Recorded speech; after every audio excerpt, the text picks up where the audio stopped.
అదే RTV app వార్తల్ని క్షణాల్లో చదివే అవకాశం ఉంటుంది. ఒక న్యూస్ పేపర్, ఒక టెలివిజన్ ఛానల్ మీ చేతుల్లో ఎప్పుడూ ఉంటాయి. ప్రతి సంవత్సరం మార్చి 8 తారీఖు అనేది అంతర్జాతీయ మహిళా దినోత్సవాన్ని వివిధ రంగాల్లో అంటే ఉన్నత పదవులు ఆశిస్తూ మహిళలు ఉన్నటువంటి వారు ఈ యొక్క కార్యక్రమాన్ని నిర్వహించడం జరుగుతుంది. మారుమూల గ్రామీణ ప్రాంతాల్లో కూడా మహిళలను చైతన్యపరుస్తూ ముందుకెళ్ళినట్టయితే మహిళా లోకం ఇంకా ముందుకెళ్తుంది. ఎందుకంటే మహిళ లేనిది ఈ సమాజం లేదు. కాబట్టి ఆ విషయంపై మనతో పాటు సిద్దిపేట రూరల్ ఎస్ఐ గూడ అపూర్వారెడ్డి మనతో ఉన్నారు. వారిని మేడం చెప్పండి, ఈ యొక్క మహిళా దినోత్సవం సందర్భంగా తోటి మహిళలకు మీరు ఏం చెప్తారు?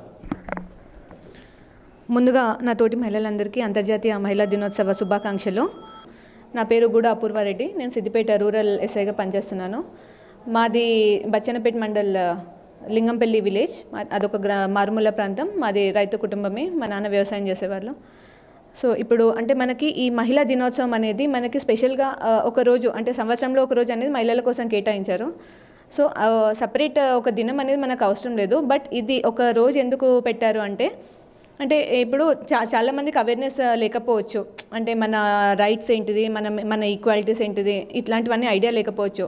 సో అట్లా తెలియని వాళ్ళకి కూడా ఈ ఒక రోజు ఇట్లాంటి ఏమైనా కార్యక్రమాలు చేసి వాళ్ళకి కూడా ఒక అవేర్నెస్ అనేది, ఒక అవగాహన అనేది కల్పించడానికని ఈరోజు ఇట్లా మహిళా దినోత్సవం అని చెప్పేసి మార్చి 8 రోజు జరపడం జరుగుతుంది. సో ఇప్పుడు మనం చూసుకుంటే ప్రతి రంగంలో మన దేశంలో కానివ్వండి, మన ప్రపంచంలోనే కానివ్వండి, ప్రతి రంగంలో కూడా మహిళలు అనేవాళ్ళు రాణిస్తున్నారు. సో ఒక మహిళ అనేది ఒక పాతకాలం లాగా ఒక ఏమంటారు ఇంటికి మాత్రమే పరిమితం అవ్వకుండా మనకి ఫస్ట్ చదువు అనేది ముఖ్యం, ఇంపార్టెంట్.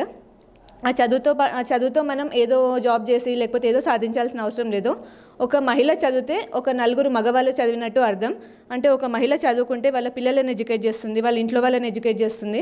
సో ఒక మహిళకి ఒక అమ్మాయికి చదువు అనేది చాలా ముఖ్యం. సో ప్రతి వాళ్ళు వాళ్ళ పిల్లల్ని చదువుకి ప్రోత్సహించండి.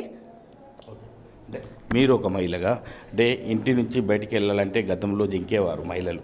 కానీ మీరు ఒక పోలీస్ ఆఫీసర్గా ఒక విధి నిర్వహణలో మహిళలు వస్తుంటారు కాంప్లైంట్ ఇవ్వడానికి. కానీ మహిళలకు చుట్టుపక్కల సమాజంలో చూస్తున్న పరిస్థితులు మీరు చూస్తుంటారు. ఆ విషయంలో మీరు ఏం చెప్తారు మేడం తోటి మహిళలకు? సో ఇప్పుడు మీరు నన్నే చూడొచ్చు. అంటే మీరు అన్నారు ఇప్పుడు మహిళలు అనేవాళ్ళు బయటికి రావడానికి ఆలోచిస్తున్నారని. అట్లాంటిది ఇప్పుడు మీరు నాలాంటి వాళ్ళు చాలామంది ఉన్నారు. ఇప్పుడు మా స్టేషన్లోనే నాతో పాటు ఇంకా 4 లేడీస్ ఉన్నారు. సో మేము రాత్రి అనక పగలనక ఎప్పుడు ఏ టైంలో ఏ అవసరం ఉన్నా కూడా బయటకు వచ్చి ధైర్యంగా ఉండి వేరే వాళ్ళకి మేము సహాయం చేస్తున్నామంటే మన సొసైటీ కూడా మారింది. సో ఒకప్పటిలాగా మహిళలపై ఇట్లా ఆకృత్యాలు అనేవి ఇప్పుడు మనకి మన లాస్ ఉన్నాయి. నేరాలు అనేవి ఏమంటారు, ఎట్లా నేరాలు చేస్తున్నారో దానికి తగ్గ శిక్షలు కూడా ఉన్నాయి. సో ఖచ్చితంగా అందరూ భయంలోనే ఉన్నారు.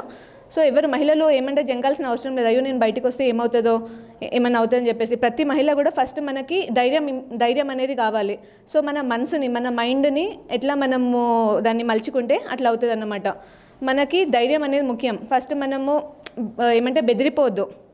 సో మన కాళ్ళ మీద మనం నిల్చునేటట్టు ఉండాలి. ఓకే, అంటే మహిళలకు చట్టసభల్లో ఒక రిజర్వేషన్ కల్పిస్తూ ముందుకెళ్తున్నారు. కానీ మహిళలు రీచ్ కాలేకపోతున్నారు చట్టసభల్లో. అంటే ముందు పనిచేయకపోవడం, మహిళలు పాల్గొన్నా కూడా భర్తలు చెలాయిస్తున్నారు. అటువంటి మహిళలకు మీరు ఏం చెప్తారు? సో ఇప్పుడు మనకి ప్రతి దాంట్లో, దీంట్లోనే కాదు ప్రతి దాంట్లో ఏ పని ఏది చూసుకున్నా కూడా దాంట్లో అడ్వాంటేజెస్ అంటే దాంట్లో ప్లస్లు ఎంత ఉన్నాయో దాంట్లో మైనస్లు కూడా అంతే ఉన్నాయి. ఇప్పుడు మనకి ఎంత అవగాహన వస్తుందో ఆ అవగాహనని మనం మంచి వైపు మాత్రమే ఉపయోగించుకునేటట్టు ఉండాలి.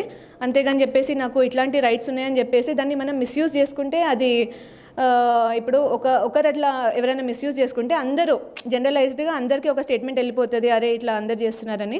సో ప్రతి ఒక్కరు కూడా మనకి ఏవైతే అవగాహన ఉన్నాయో, మనకి ఏవైతే రైట్స్ ఉన్నాయో, మనకి ఏవైతే చట్టాలు ఉన్నాయో అవన్నీ కూడా మనము పాజిటివ్గా, మనకేమైనా నిజంగా అన్యాయం జరిగితే సో ఖచ్చితంగా దానికి మనం ఉపయోగించుకునేటట్టు ఉండాలి. కానీ ఇట్లాంటి వాటిని మిస్యూజ్ చేయకుండా చూసుకోవాలి మనం. అదే కాకుండా దేశంలో జరుగుతున్నటువంటి లఘు జిహాద్కి సంబంధించి ఎంతో మహిళలు ఇటువంటి ట్రాప్ అయ్యే అవకాశం ఉంది. వారికి మీరు ఏం చెప్తారు? సో అదే నేను ఇంతగా చెప్పినట్టే మన మైండ్ని మనం ఎట్లా ట్యూన్ చేసుకుంటే అట్లా ట్యూన్ అవుతాం. సో దీన్ని నేను ఏం చెప్తా అంటే ఇప్పుడు ప్రతి వాళ్ళు కూడా చిన్నప్పటి నుంచే వాళ్ళ పిల్లల్ని ఎడ్యుకేట్ చేస్తూ ఉండాలి, వాళ్ళ పిల్లలకి చెప్తూ ఉండాలి మన బయట ఏం జరుగుతుంది, ఎట్లాంటి వాళ్ళతో మనం మాట్లాడాలి, మనతోని ఒకరు మాట్లాడుతూ ఉంటే వాళ్ళు మనకి మంచి అయ్యేటట్టు మాట్లాడుతున్నారా లేకపోతే మనకు చెడు చేసేటట్టు మాట్లాడుతున్నారా అనేవి ఇట్లాంటివి చాలా ఇంపార్టెంట్. సో ఇట్లాంటివన్నీ మనకి ఎట్లా తెలుస్తాయి, మనం సొసైటీలో చూస్తున్న దాన్ని బట్టి లేకపోతే మనం చదువుకున్న దాన్ని బట్టి మన టీచర్స్ చెప్పిండ్రో లేకపోతే మన పేరెంట్స్ చెప్పిండ్రో అట్లాంటివన్నీ చూసుకుంటూ. సో మనం ఫస్ట్ ఒక అవగాహన ఉండాలి, మనకి ఏది కరెక్ట్ ఏది తప్పు, ఏ వేలో వెళ్తే మనం కరెక్ట్గా ఉంటాం, ఏ వేలో వెళ్తే మనం తప్పు మార్గంలో వెళ్ళే ఛాన్స్ ఉంటుందని చెప్పేసి మనది మనం అనలైజ్ చేసుకోవాలి. ఒకవేళ మనకు తెలియకుండా అట్లాంటి వాటిలలో ఒకవేళ ఎవరైనా ట్రాప్ అయినా కూడా సో ఇప్పుడు మనకి ఇన్ని చట్టాలు ఉన్నాయి, ఇన్ని పోలీస్ స్టేషన్స్ ఉన్నాయి, ఇంతమంది సోషల్ వర్కర్స్ ఉన్నారు, ఇంతమంది యాక్టివిస్టులు ఉన్నారు. సో ఖచ్చితంగా ఏమంటారు, మనం ఒకవేళ అట్లేమన్నా జరగకూడని జరిగితే దాని నుండి కూడా వాళ్ళని రక్షించే విధంగా మనం చేసుకోవచ్చు. అంటే మహిళలకు సంబంధించి చూసుకున్నట్లయితే ఎందరినో స్ఫూర్తిగా తీసుకొని మహిళలు ముందుకెళ్ళాలి. లేని పక్షంలో ఇటువంటి అసంఘటిత కార్యక్రమాలకు బానిసలయ్యే అవకాశం ఉంది. ఎందుకంటే మహిళలు దేశానికి ఎంతో వెన్నెముకగా చెప్పుకోవచ్చు. ఇప్పుడు అన్ని రంగాలలో కూడా ఒక మహిళలు పోటీ పడుతూ ముందుకెళ్తున్నారు. రాబోయే రోజుల్లో ఒక స్ఫూర్తిగా ఒక గ్రామీణ ఎస్ఐగా ఉంటూ నేను మహిళలకు ఆదరణగా ఉంటూ ముందుకెళ్తానని చెప్పి గూడ అపూర్వారెడ్డి చెప్తున్నారు. కెమెరామెన్ ఎల్లోర్తో మహేష్, ఆర్టీవీ, ఉమ్మడి మెదక్ జిల్లా. మరిన్ని వీడియోస్ కోసం ఛానల్ ని సబ్స్క్రైబ్ చేయండి, లేటెస్ట్ అప్డేట్స్ కోసం వాట్సాప్ ఛానల్ ని ఫాలో చేయండి అండ్ లింక్ డిస్క్రిప్షన్ లో ఉంది.